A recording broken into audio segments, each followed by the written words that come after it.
Well, hello everyone. I welcome you to the webinar, the Bolsa Familia Program, Access and Dissemination of Information. This is the first webinar of a series called the Brazilian Experience of Social Protection Programs. I can see that we have a lot of people that are connected already. It's a pleasure to welcome you to this webinar. I would like to invite you to chat your name, institution, and from where you are joining us in the chat bar at GoToWebinar. Okay. You also can ask questions to the speakers during this webinar using the bar named questions at GoToWebinar as well, in the online space in socialprotection.org. How to guarantee information being delivered to about 14 million families? This is the main question that will be answered by our main presenter and discussant here. We are going to approach the major challenges to avoid misinformation and ensure access to rights to the beneficiary families of the Bolsa Familia Program. And to speak about this webinar series, it's composed for 4 meetings. And it's a result of a partnership between the Brazil Learning Experience for a World Without Poverty, WWP, and socialprotection.org. WWP is a partnership between the United Nations, the World Bank, and the Brazilian government to document and disseminate Brazil's experience in fighting poverty, and socialprotection.org is an open, neutral, unbranded, and collaborative platform for sharing knowledge on social protection. So please feel absolutely free to send your questions, submit your questions through the GoWebinar chat bar or question bar, and also to use the Twitter and Facebook using /SPYourWebinar, okay? And please, we would like to invite you to register for www.socialprotection.org. As I said, it's an open platform for sharing knowledge, and I'm absolutely sure that you're going to enjoy this. Let me introduce myself. My name is Luis Henrique Paiva. I am a researcher at the Institute for Applied Economic Research here in Brazil, and an associate researcher of the International Policy Center for Inclusive Growth. I used to be the National Secretary for the Bolsa Familia Program between 2012 and 2015. As the main presenter today, we have Cibele Comanetti. Cibele Comanetti is the Communications Advisor for the Bolsa Familia Program. And as our discussant today, we are going to have Antônio Claret Campos Filho, who is also a researcher at the Institute for Applied Economic Research and associate researcher of the International Policy Center for Inclusive Growth. Which is interesting about the experience of Antônio Claret is that he worked for the state government of Rio de Janeiro, where he was responsible for complementary conditional cash transfer that was conducted by the state government. So he will bring to this webinar the experience of someone who was responsible for a program that was operational at the subnational level. So I would like to give the word to Cibele Comanetti. Please, Cibele, feel free. Good morning to everyone. It's a real pleasure to be here. I am I'm a technical analyst for social policies, and I work at the National Secretary of Citizenship which is an office of the Social and the Ministry of Social and Agrarian Development. In my presentation, I'll focus on social participation, social control, and strategies to communication with the families, the beneficiary families.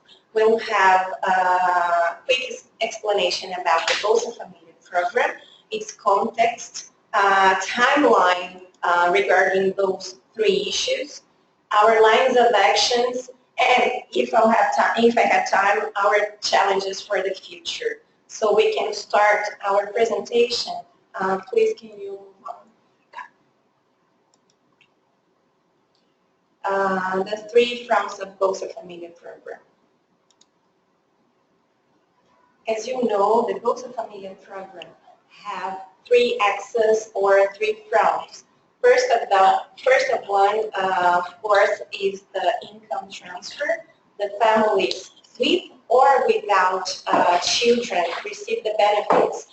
But to enter the program, which is focused on poverty and extremely poverty population, to enter this program, the families must have a maximum income of 170 reais per person, which is about nowadays $51, $52. The income transfer is supplementary, which means the families can and do work. The second front are the conditionalities, whose goal is to foster the use of social services, the access to social rights, and to interrupt the poverty cycle from one generation to another. In education, we monitor the school attendance for children and youths. In health, all infants under 6 years old must be vaccinated and have their growth monitored. And the mothers need to receive prenatal and postpartum care. The third X or the third front are the supplementary programs, which are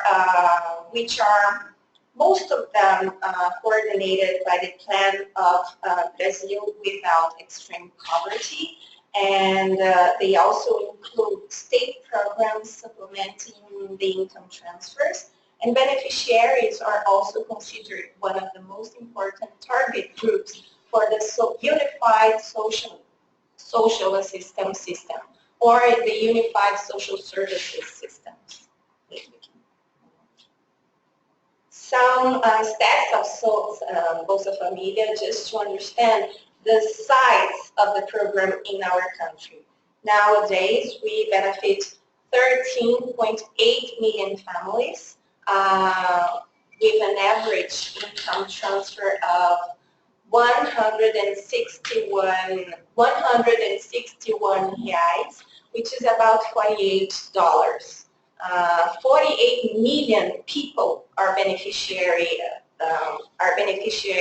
of the program, receiving the direct benefits. It means it represents 22% of Brazil's population. Twice a year, 9 million families are monitored regarding the healthy conditionalities, and every 2 months, 15 million students have their school attendance monitored. The annual cost of Bolsa Familia is 28 billion reais, which is about $8.7 million, about 0.5% of GDP, and it operates in all 5,570 municipalities. We have a very great array of alliances and strategic, both strategic and operational. In our ministry, we coordinate efforts with the National Secretary or the National Secretary of Social Assistance or Social Service, and this extraordinary office to overcome extreme poverty. They run and coordinate the entire unified social assistance systems and policies for the extreme poor. With the Federal Savings Bank, which we call here Caixa or SEF, we have a very, how can I say, very tight wedding because Caixa operates the payment of the benefits by a national network of bank branches, lottery houses, and others. And also it provides IT services.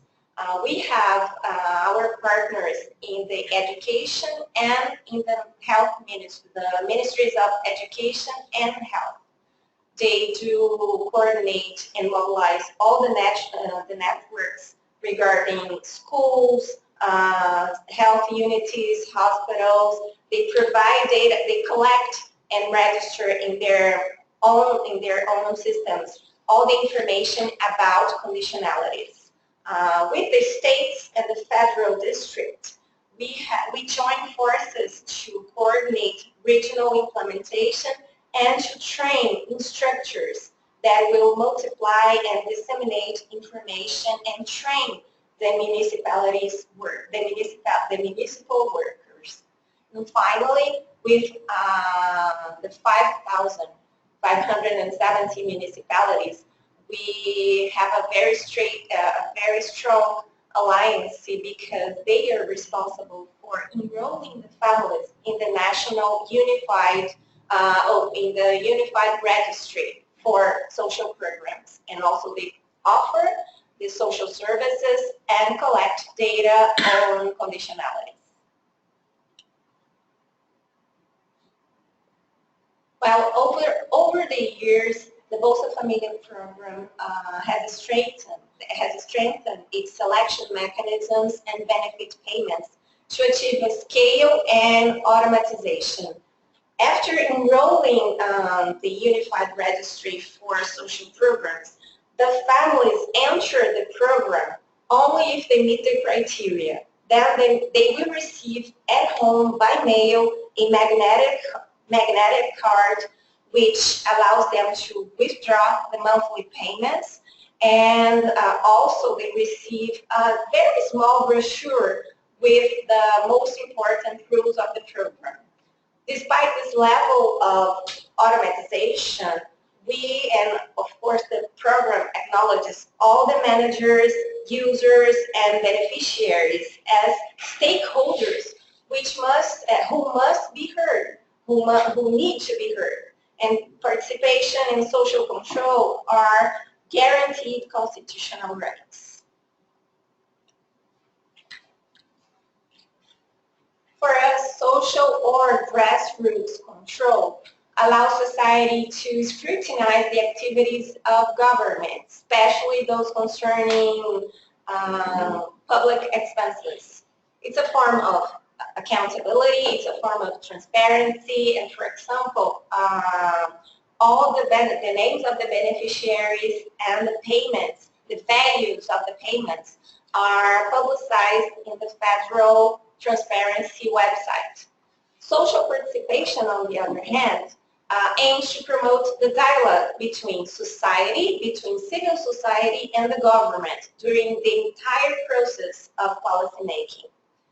And access to information is related to both issues. After all, one can only participate in a debate or make propositions if one understands at least a little bit how the program, how the policy works.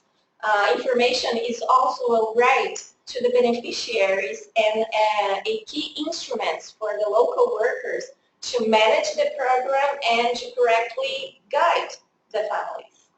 This is one of our main challenges in communication, making a complex policy such as Bolsa Familia understandable to all.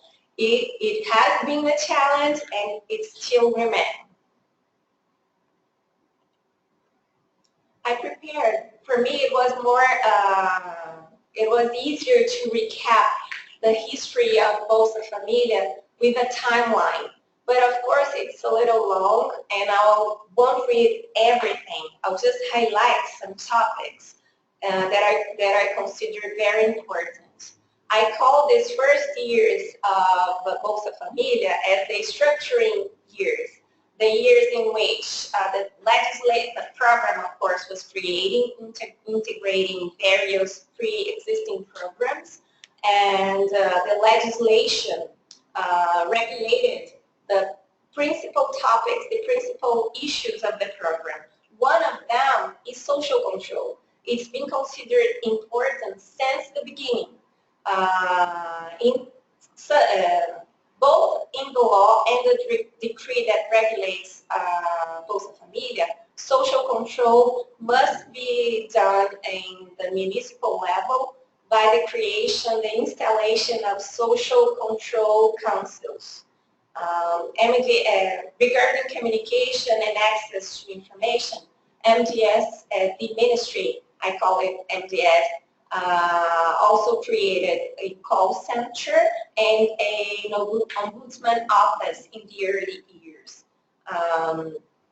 Beneficiaries start in 2006 to receive letters notifying with notification for not fulfilling the conditionalities.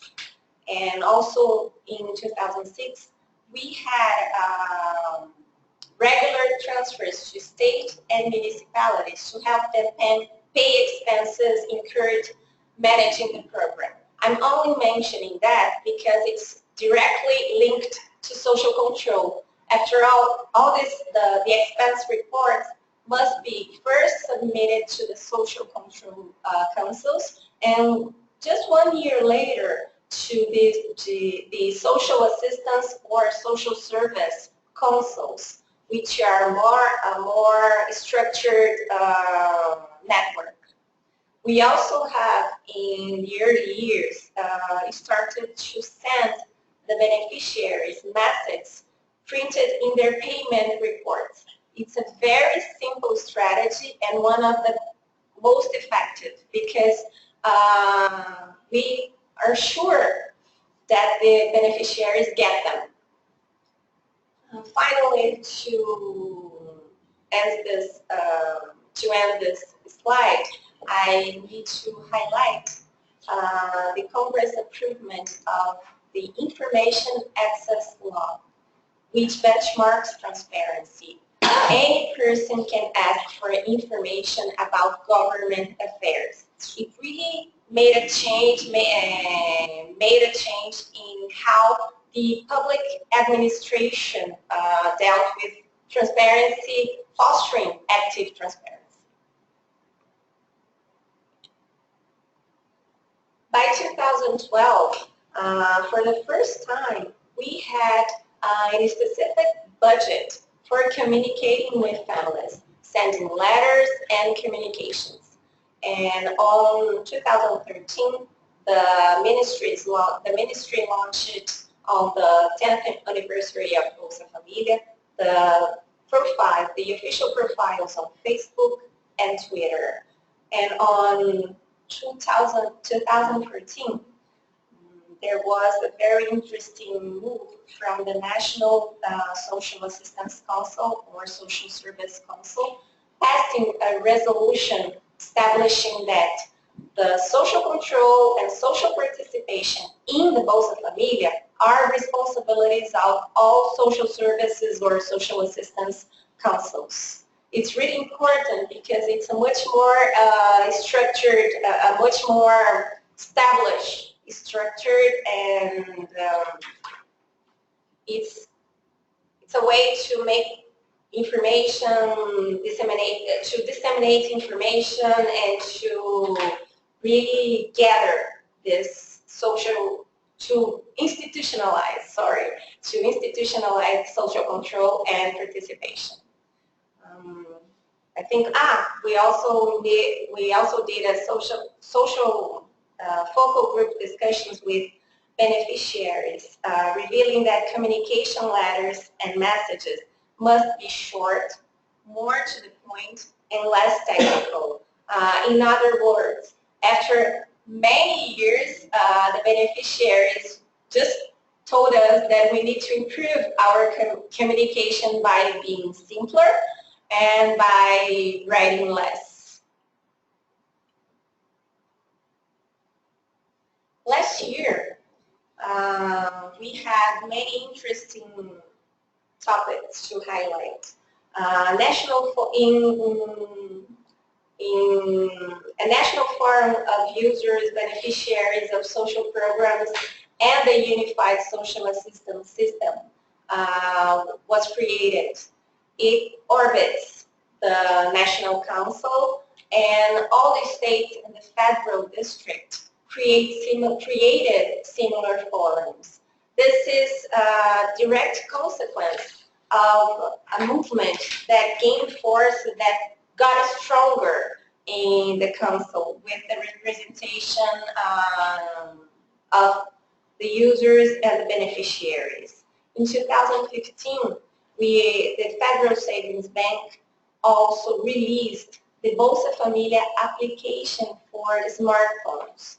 It was of course, the download is for everyone, but this application, this app, brings us important information about the benefit values. The methods are printed there, and of course you just have to have your identification number. If you are a beneficiary, you have this number and you can access your private information. For the rest of the public, you can only have public information about Bolsa Familia and how to enroll the unified registry.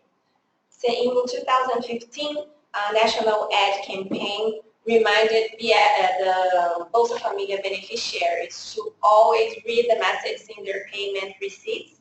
And I forgot to mention here, but I need to talk about it. Last year, also, the presidency launched a very interesting way of social participation, inviting all society to know more about the programs and to make suggestions on an online platform called Participa Brasil, which is Participate Brazil.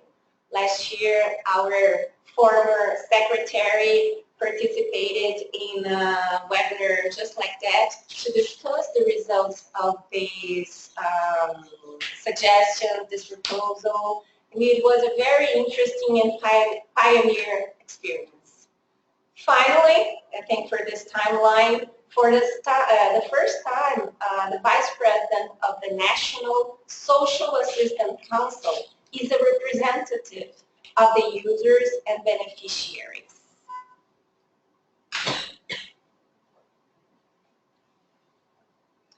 Recapping quickly our lines of actions, we have initiatives in social participation and social control, in information for communication for families, and in services. I didn't put it here in my presentation, but there is also something really interesting to address, that all the workers in the municipalities are a very important public for us. We have a specific newsletter to be sent. That is a weekly newsletter, and we sent it to all our mailing list, including more than 16,000 names of people who work at the municipality's management department of Bolsa Familia, Unified Registry, and in 11 years, we just sent more than 500 informative bulletins for them. And also we have SENAC has a very, very structured qualification system in which more than 35,000 people who interview the families and enroll insert the data in the unified registry were trained. In addition to that, more than 6,000 managers and technicians were also trained. Some numbers, I would like to show you some numbers about this initiatives in the next slide. The call center was created in 2003, and only last year 3.2 million calls were made. Well, we received 3.2 million calls, 96% of them regarding the Bolsa Familia or the Unified Registry, and 48 million calls and 740,000 emails from 2003 to 2015. The Ombudsman Office only in 2015 received 17,500 requests, complaints, and questions, 85% of them regarding the Bolsa Familia and the Unified Registry. And the letters, our office, only in 2016 will send more than 8 million letters to not only the beneficiaries, but also the families who are enrolled in the Unified Registry. This initiative includes the families that do not fulfill conditionalities, but also need to update their information, their data in the Unified Registry.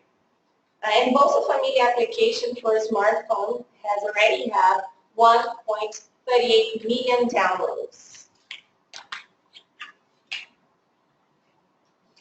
Well, I thought I was going to run out of time, but I think I still have a little time to talk about our next challenges. We know that we are really aware that we accomplished a lot, but there's room to improve. There is a lot of room to improve,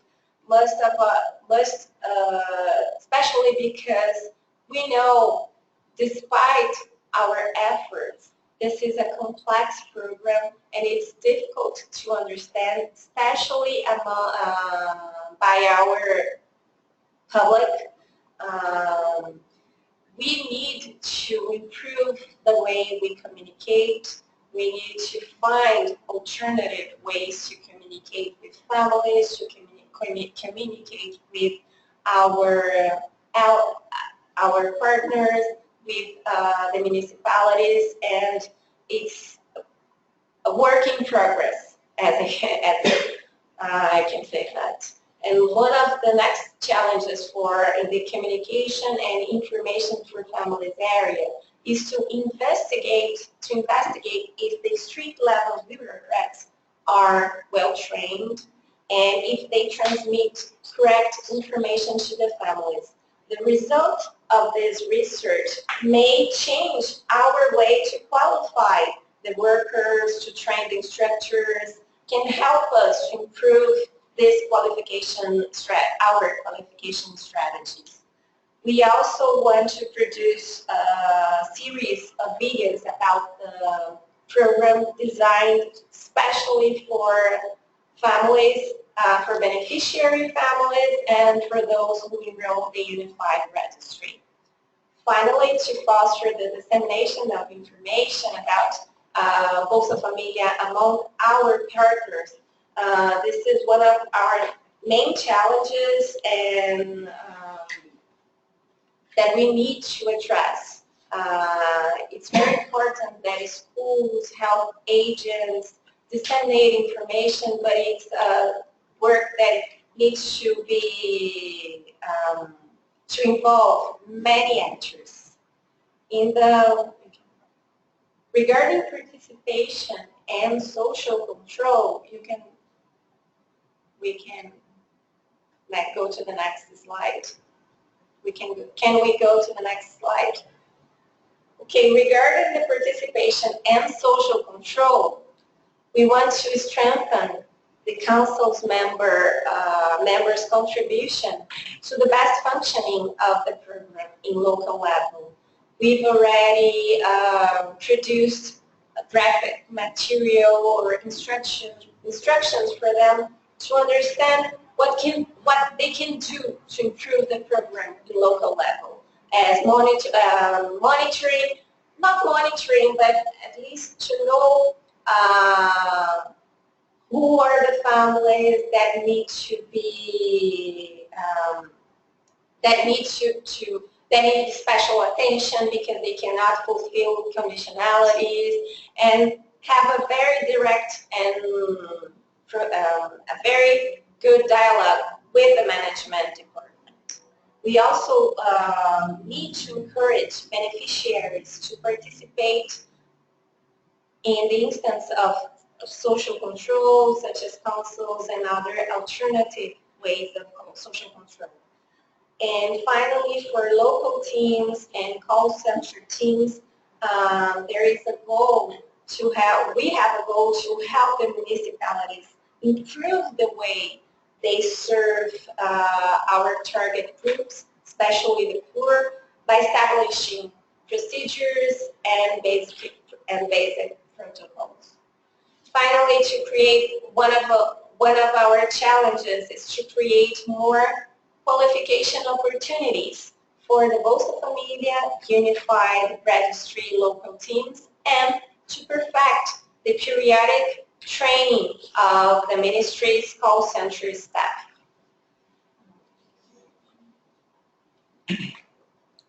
I really want to thank you the opportunity to participate in this webinar. This is one I just put many website addresses so you can see our Charter of Public Services, the Bolsa Familia website, and our profiles on Facebook and on Twitter. I really enjoyed to participate in this webinar, and I hope you did as well. Thank you.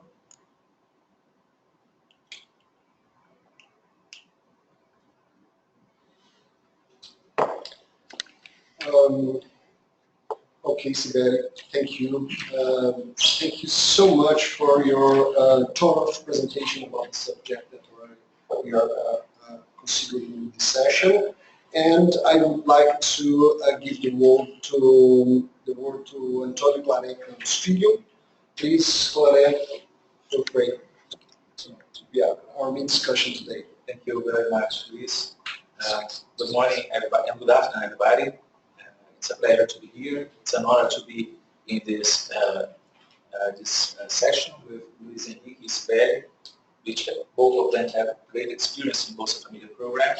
And I'm very happy to have the opportunity to bring some elements from the subnational perspective of this great challenge that is communicating about a program so huge, so complex as is Bolsa Familia.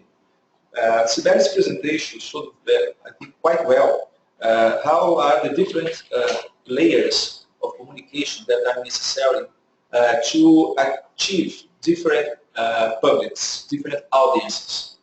We have the beneficiaries, around 14 million families, maybe 22-23% of Brazilian population. We have the intergovernmental staff in 5,500 municipalities, more than 170,000 workers in this network of professionals working in the implementation of Bolsa Familia and social systems in Brazil. We have the communication among sectors, mainly education, health, that also are related to Bolsa Familia. And also we have another dimension that is the general public and the media in general. Bolsa Familia is one of the most scrutinized programs in Brazil in terms of evaluation, but also in terms of public debate in the media, the newspapers, the television. All the days, every day, we have something about Bolsa Familia in our public debate in Brazil. And sometimes this information is not very well clarifying. It doesn't have a very clarifying role to the beneficiaries and even to the public opinion. So I would like to discuss a little bit and very quickly the role of the state level in Bolsa Familia program and also our experience with our own program in Rio de Janeiro. The states have the responsibility of coordinating the implementation of Bolsa Familia in their territory, doing a role of coordination of the municipalities, because it's very difficult for the federal government to talk to this more than 5,500 municipalities. The state level plays this role of organizing the training process, to organizing the technical assistance with all the support of the federal government. So we do this in Rio. We try to have a very close approach with the municipalities in terms of Bolsa Familia and Cadastro Único, and also in terms of the local programs. In 2011, with the launch of Brasil Sem Miséria, Brazil Without Extreme Poverty, Rio de Janeiro government launched its own program called Rio Sem Miséria. It was conceived to be aligned to Brasil Sem Miséria agenda. And one of the flagship program of Rio Sem Miséria was Renda Melhor. Translating is to be better income. It's a state program integrated to Bolsa Familia that implemented some innovations in terms of the selection, the targeting of the beneficiary families. We use a presumptive income algorithm to define which families among the beneficiaries of Bolsa Familia would be in the situation of extreme poverty that in Rio de Janeiro case we established in 100 reais, a little higher than the federal poverty line. And we calculated the benefits in order to fill the gap of extreme poverty. So if a family with 4 people has let's say an income of 70 reais after receiving Bolsa Familia, the state would pay the difference between 70 and 100, that would be 13 times the number of people, persons in the families. In that case, it would be like 280 reais, 120 reais to this specific family. So with this program, we use it in our partnership with federal government. The states has the possibility of using the Cadastro Único for selecting their beneficiaries, and also using the payment system of Bolsa Familia to make integrated payment. So we have a card that is the Bolsa Familia banking card that is shared with the state, and you have the identity, the visual identity of Bolsa Familia and the program, the local program, in this case, Renda Melhor, and the family goes to the same banking network and can withdraw the benefits at the same day using the same PIN. It's very useful for the family. It's much more easier than using another card and going another day to another place to receive the money. So it was implemented in a very fast scale-up process. In 2 years, we managed to include in Renda Melhor 280,000 families, more than 1 million persons, and this in all the municipalities of the state of Rio.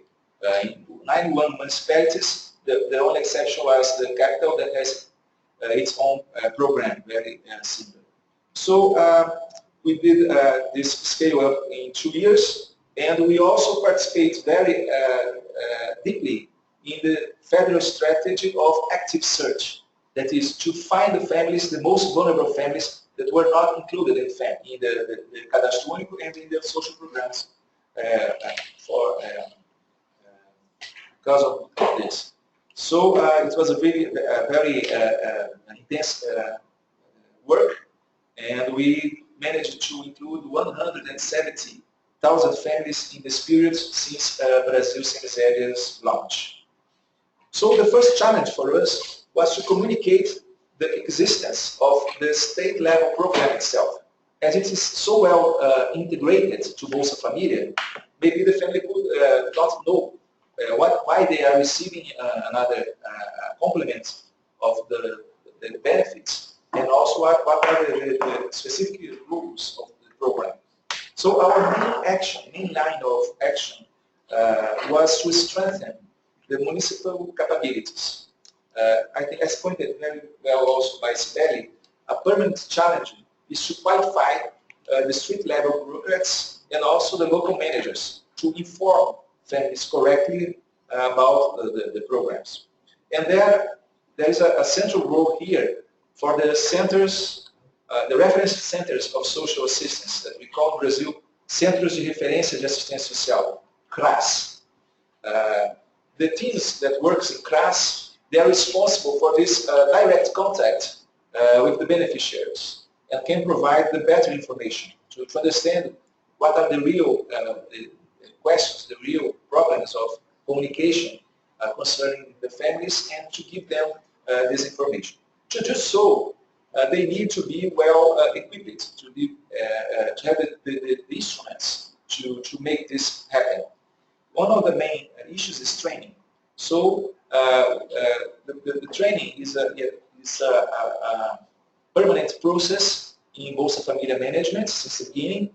The federal government organizes the guidelines and the material for that, and the states with the participation of the municipalities, the states coordinates the participation of the municipalities and do this process of capacitation, amplifying the work of the federal government. Other important issue besides training is the disposal of information. And we delivered to the municipalities a management system of our local program, the Melhor, that also brings the information concerning Cadastro Único and Bolsa Familia. So with the professional working at the class receives a family to give some orientation, some information for them, they can, with a very, very simple and straightforward query, to have the view of the information concerning the main needs of information of that family, such as the state of the benefit, it is blocked or suspended, or if it's okay, if there's a problem with a conditionality, if there's a problem with the updating of the single registry. So it's a very useful form to empower the professionals that are in the field to give the best information to the families. And we also made some operational reports that we call comunicados operacionais, covering specific issues that would have some difficulty for the technical teams deal in their work with the families. Besides this main strategy of reinforcing the role of the municipal level professionals, we also developed some other ways of amplifying our communication skills. We have also, as the federal government, we have the list of our beneficiaries published every month at the internet. We have an ombudsman service and phone support in the Secretary of Social Assistance of Rio. We published some flyers and booklets that help to make the information available to the families, and we sent that information to the centers of reference of each municipality in Rio. We had a media campaign during some time in radio and TV to communicate the beginning of the program and their objectives. And we also use what Sibeli mentioned as the payment receipt of cash. In this payment receipt, there is information specifying which amount of the benefit is of Bolsa Familia and which amount is due to Renda Melhor. It gives some more information to the families to know what the role of each program.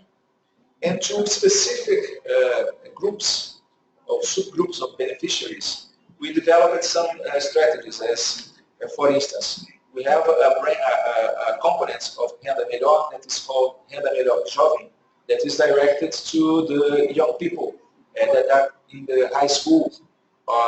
We incentivize the students enrolled at the state network of high schools to have a good performance and to keep going at school since the conclusion of high school. And they receive each year a deposit in a savings account that was tailored to the specificity of the program. And I don't talk about this because it's a very, very specific, I don't have so much time. But to say that we have to draw a specific strategy to communicate with these youngsters that will be beneficiaries of Renda Melhor Jovem. And then we establish it when they are enrolled to the program, when they apply to the program, they inform us their cell phone. And a great majority of them, it's a very interesting thing for us, they have cell phones, they use cell phones. And we could communicate specifically to them, to the specific case they have, using the SMS mechanism.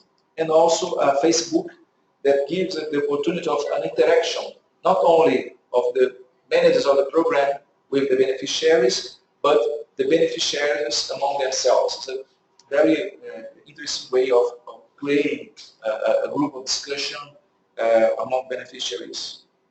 And another specific strategy, we use it mainly in the active search effort that was done to amplify the communication network, was to organize meetings with some representative leaderships of specific groups, like our quilombolas, that is the communities of that are linked to our slavery time, people that runs from slavery and forms their own communities.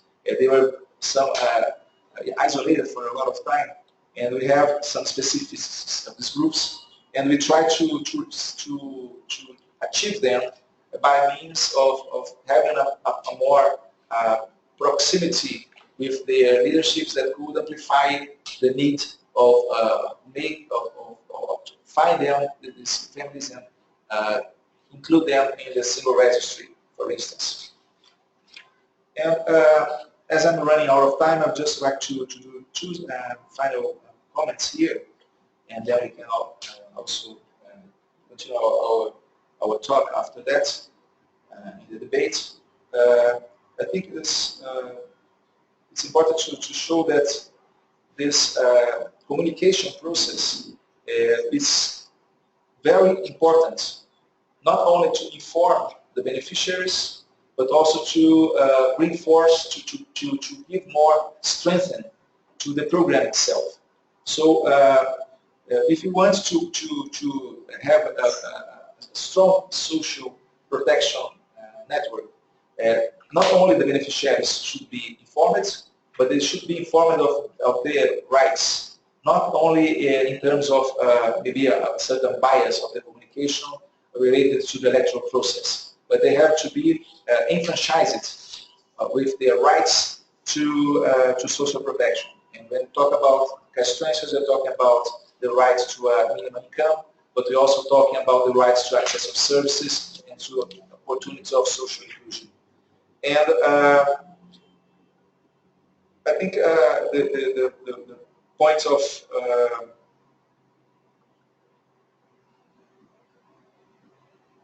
the sustainability of this process is very important. We don't have to communicate only with our beneficiaries, but we have to know how to communicate to our broader public. It's a matter of social debate, of public debate, and in Brazil knows exactly the dimension of Bolsa Familia in the public debate. We have to have our better thinking on how to communicate the gains the program brings, not only to the families that are directly benefited, but also to the whole society in terms of inclusion, social cohesion, and also the capabilities that are being promoted when you guarantee the access to school, the access to feeding, the access to health services to a range of the population that has been for a long time being excluded of the development process in Brazil and maybe in some other places. I will stop here and I will let more maybe questions for the citizens. Thank you. Thank you so much, Flávia. We had two insightful presentation and comment, and we are ready now to answer to some of your questions. All of your questions will be answered either here by us or by other ways. Okay, you are going to receive your answers anyway. I selected some of the questions that were asked already, and the first one was very interesting. I will ask Sibeli to answer, and Claudia, if you want to complement anything, feel free, please. This question was asked both by Efia Lugundo and Vinicius Ferreira, and it was about the combination of poor access to education, which is a common characteristic for this population, and all the question of how to communicate with them. What is the challenge related to language specifically? So, Sibeli, could you comment about this? This is a very interesting question. Thank you, Vinicius and Afia. Well, I've already commented that we made some social focal groups discussions with beneficiaries exactly to discuss how the beneficiaries understand what we were trying to communicate. And we weren't surprised, but this forced us to change our communication because we were talking in a very technical way. We are bureaucrats, and we needed to be simpler, much simpler. So first, we had this goal to try to explain all the rules of the program in one booklet, in one pamphlet, in one letter. It's impossible. This Bolsa Familia is a complex program, and the families do not understand its complexity. Do not understand it completely, and they do not need to understand it completely. But we need to empower them to understand the principal rules, and especially things that we need to stress and we wanted to highlight is the way is to empower them and to make them more conscious of the rights they have. The right to access not only the minimum income, but the right to access social rights such as education and health care. So we decided, after these discussions, we decided to make the letters, the messages simpler with really simple words, simple phrases, less content, and really straight to the point. We need to help them know what to do in order or to maintain their benefits or to maintain their data updated. This is really important. This is one of our main goals in the communication process, to stress the necessity of maintaining all the information in the unified registry updated. Okay, thank you very much, Sibeli.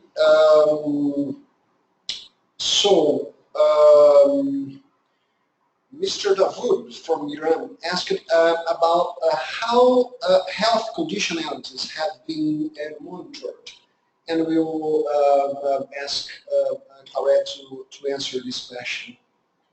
Okay, thank you, Mr. Davud.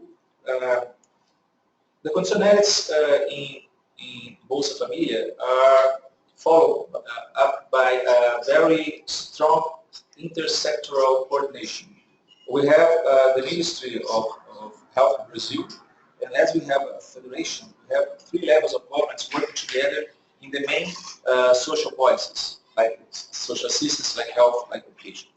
In health, specifically, we have in each municipality,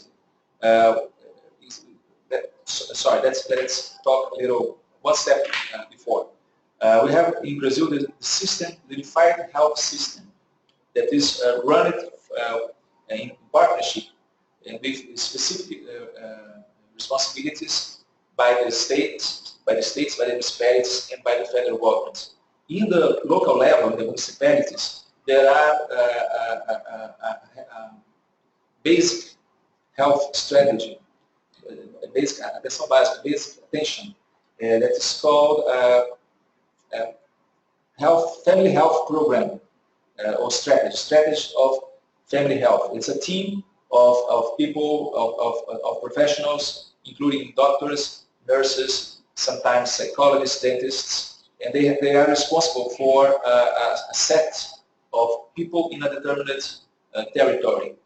One team can oversight, let's say, 1,000 families.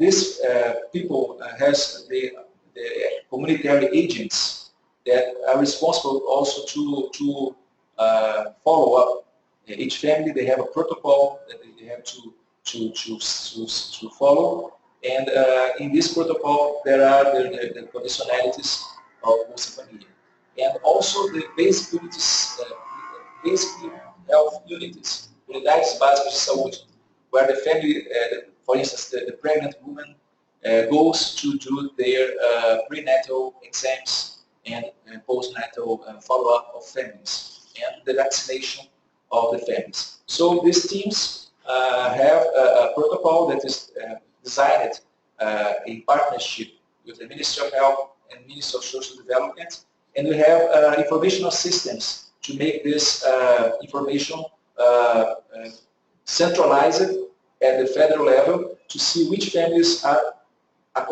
complying or not with the conditionalities. And one point important, also in health and in educational conditionalities, as in the case of Bolsa Familia, they don't have a punitive objective, punitive goal. They're perceived by the managers, the people responsible for the program, as flagships, as a signal of vulnerability. And so the social network have to make an extra effort to achieve these families that are not complying with the conditionalities for them to have their rights, and we're talking about the rights to health and the rights to education, guaranteed. So the first thing when a family doesn't comply with the conditionalities is to make to strengthen the follow-up of these families by the social assistance network in partnership with the specific sectors, health and education. So it's a very, very complex system which has been improved for many years since the beginning of the Bolsa Familia, and now it is very reliable. We have 2 moments each year. It's 2 times follow-up of this, let's say in a simpler way. There are 2 moments in which these conditionalities are verified at the health sector, and they give information for the federal government to see which families are compliant or not, and then they are follow up in a more close way, as I have said before. It's a very complex issue. I don't know if I have given an answer in a short time, but I did my best. Okay, Clara, thank you very much. We are going to answer 2 or 3 more questions, but all the other questions, as I said, are going to be answered in some way to you, okay? Stefan Sibeli asked us to give some examples of messages that we address to beneficiaries, and asked it as well, I think that both of you can bring some insight about this. Do beneficiaries can see these benefits as a right? This is his second question. So about examples of messages, please feel free. Okay, we have a very large array of messages. One of them, for example, is the necessity to update the data in the Unified Registry.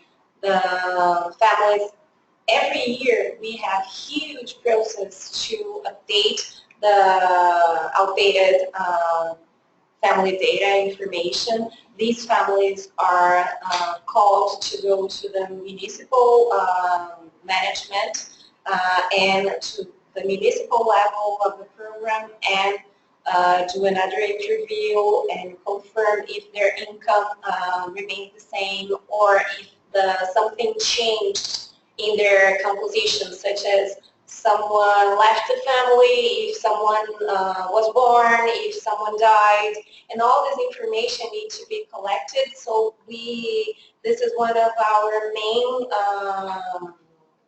this is probably the message that we send the most. But we also have, for example,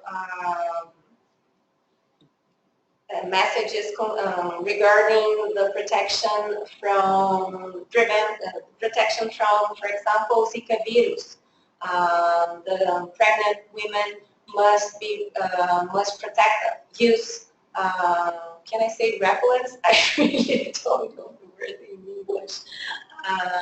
Must protect themselves from the Zika virus, from the mosquitoes, and we also send this kind of messages. And in the letters of regarding conditionalities, we can notify the family about them if they didn't comply or fulfill any conditionalities. But we are really keen to highlight that they have the right to access the services. It's not repression, or it's not a punitive objective. On the contrary, it's something that we need to sensitize not only the families but also the governments, that these families must have special attention and must be priority for the educational and the health systems. And about the question if the beneficiaries see the benefits as a right, I have to say that we have 48 million people in a continental country. So we have beneficiaries who are really well, really are aware of their rights, of this, and see the Bolsa Familia program and the state programs as a right for them to have minimum income so they can be more autonomous and look for better opportunities of work, of education, and to break this cycle that came from one generation to another. But also, and I think in all countries you can see that, a very asymmetrical access to information, and you still have families that who do not understand the basic rules of the program and still think that this is just some kind of help. Of course, this is our responsibility and our goal to disseminate information and make, if not all, but at least the most part of our beneficiary really empowered and conscious of their rights. This is a small input here. As Ben said, when we talk about continental countries, so huge number of beneficiaries, it varies a lot the level of consciousness, of understanding of the program and the understanding of rights. But one thing that I think is interesting that comes from qualitative research is that a very expressive number of families, of women, perceives the money as a money that is directed to the well-being of their children. This is the money that they use to buy something for them to go to school, something they like to eat that they think would be good for them to have as in their meals. So it's interesting to see that sometimes they differentiate the benefits in terms of this, what we call maybe the long-term effects, the best stresses that is reinforcing the capacity of these children to go forward in the educational system and also in the social domain. So I think it's very challenging to know that, challenging to see how much they perceive this entitlement of rights. The Bolsa Familia is a program created by law, so it has a certain degree of institutionalization. It's not like health that is defined in our constitution, but it has its strength, but it must be reinforced. I think that one of the main objectives of the communication strategies that have been run by the federal government is to reinforce this rights approach. It's very useful to see this improvement in the communication that was done in the last 2 years, that was also mentioned, to hear the beneficiaries in groups to see if the communication is achieving its objectives. So it's not about just talking or sending information. We must be open to see how this information is being received by the families, how they are accessing this information, and how this is changing the way they understand the program, the way they understand their participation in the program, and their role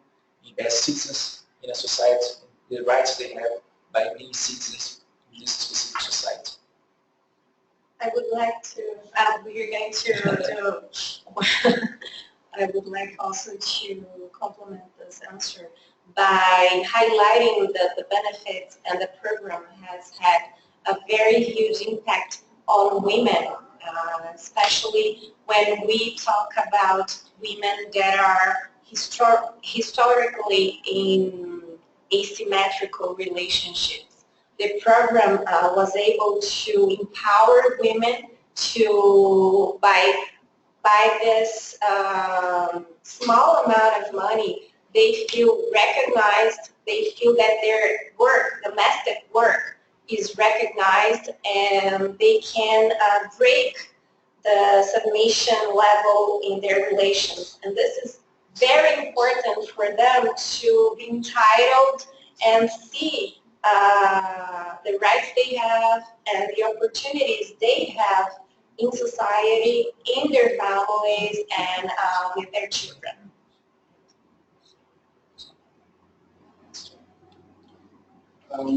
Sorry about that.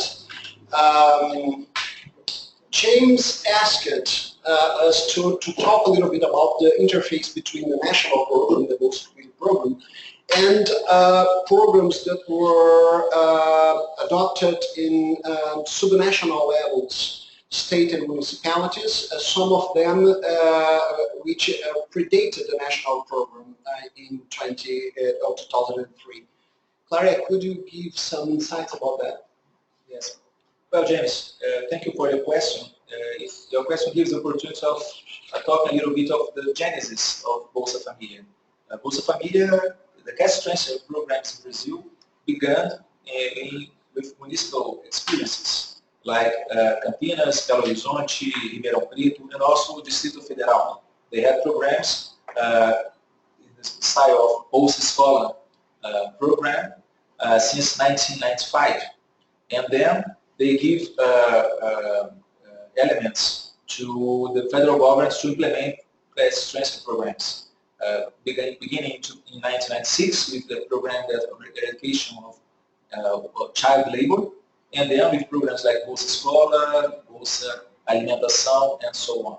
So we have an interaction between the local level programs and the federal programs. So they began there, and they gain scale after that.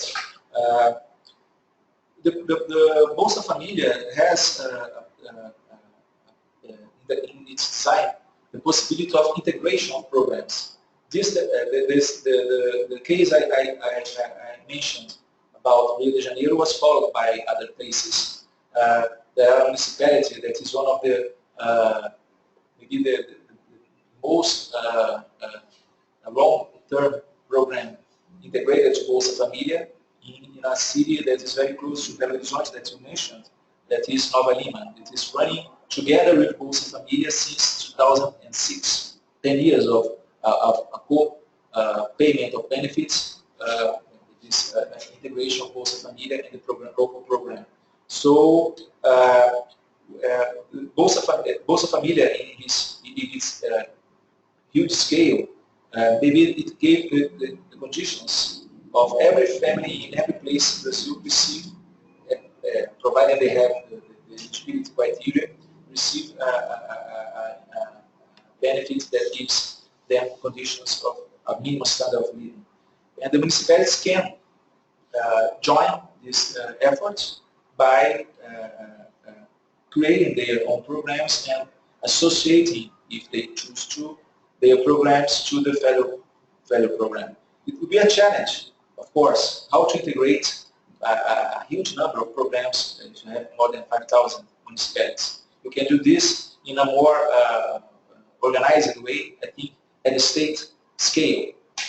It's easier to talk to 25, 26, 27 subnational levels, subnational actors like the states, than with the whole municipalities. But in some cases, some municipalities might maintain their programs even if not integrated to Bolsa Familia. It's something that I think it should be better studied in Brazil. We don't know exactly the number of municipalities that run their own programs. We just know the programs that are also integrated to Bolsa Familia. They are not so much. We can have better information about that.